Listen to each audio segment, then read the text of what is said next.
We stopped at the taste of Inigo Jones last time, and I showed you some websites on Inigo Jones and what is his importance to the times of Elizabethan era. He's describing an Elizabethan chair roughly carved in the taste of Inigo Jones. The way Inigo Jones had his architecture or his taste of bringing Italian and French Renaissance into England through architecture. There is an important section on Inigo Jones on any website that you can check on. It talks about the innovations he did with stage. He was the first to make use of different lighting on stage. He was the one who did that. He was the one who used butter paper and different oil papers to use different shades of light on stage. Okay, and there is also another innovation that he brought, which was he made use of static and moving backgrounds on stage, which was something that wasn't used before. You might have seen this in Bollywood movies when any program is staged on a stage. There is something that's moving on in the background. So if they want to show you that this scene has been placed in the valleys of Kashmir, they will have the painted background of snow and pine trees, and that will be removed, and then a scene will be shot in deserts only by changing the background. This was something that was first used by Inigo Jones in the time in Elizabethan era. So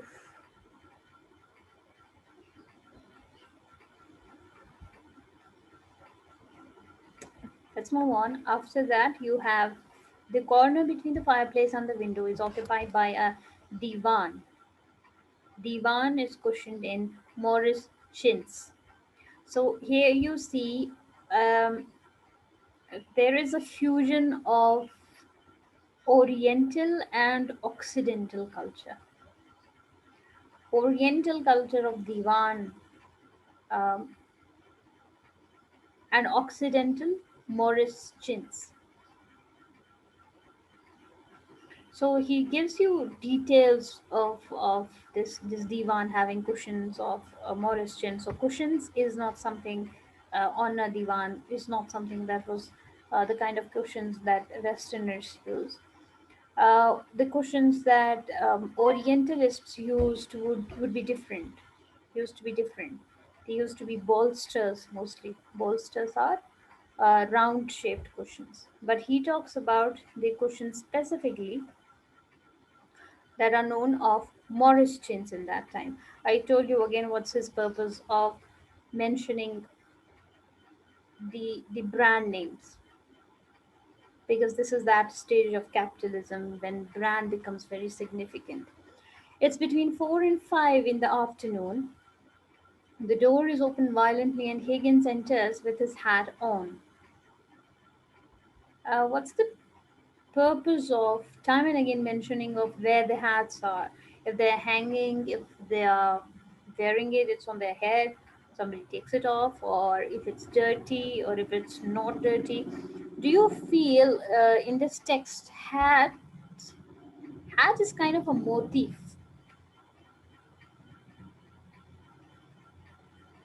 If yes, justify your answer. If no, justify your answer. It's a question. I'm posing this question. Yeah. Do you believe? Ma'am, it somehow shows their class, the class they belong to. The one, um, My question was, do you see the way hats are mentioned time and again in the text, that hat plays the part of a motif, plays the role of a motif in the text? Is it a motif?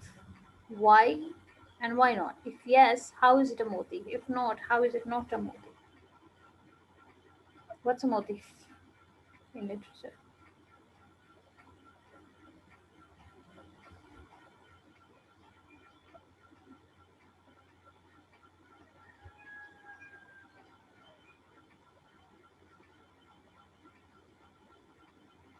Um, ma'am, may I get it? don't a major idea which comes again and again in a text.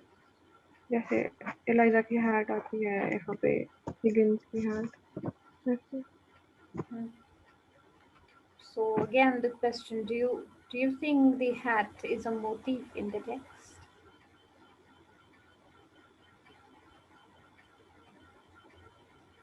It is recurring again and again, but I don't know what it exactly represents. So Representation is something that comes afterwards. How you check if something is a motif or not is just to look at its recurring patterns. yes, it is recurring.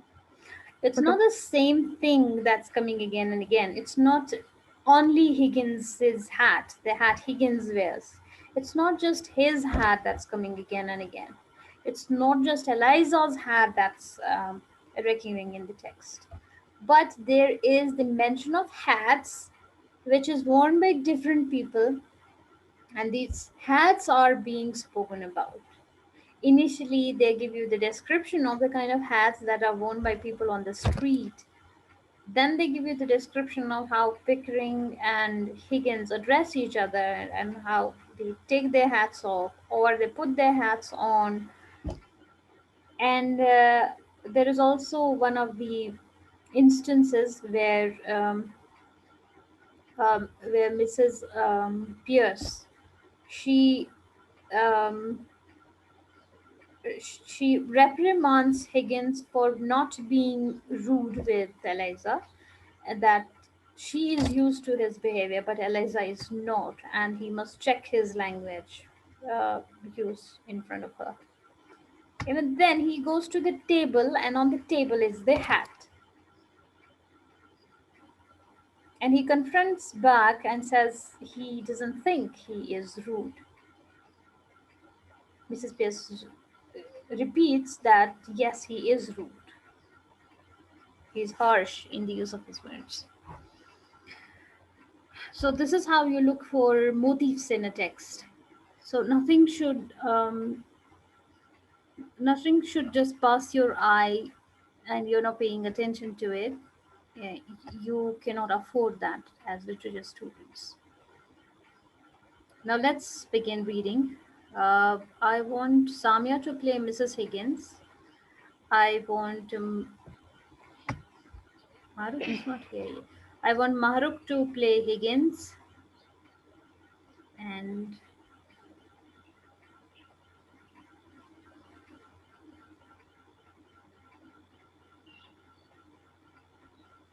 Anika, you will play Miss Hill, and I'll play Mrs. Hill.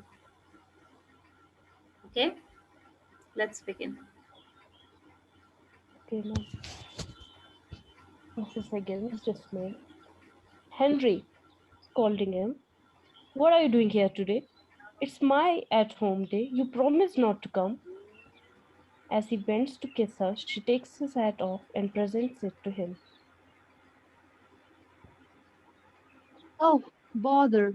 He throws the hat down on the table, Go home at once. kissing her. I know, mother. I come on purpose. But you must not. I'm serious, Henry. You offend all my friends. They stop coming whenever they meet you. Nonsense. I know I have no small talk, but people don't mind. He sits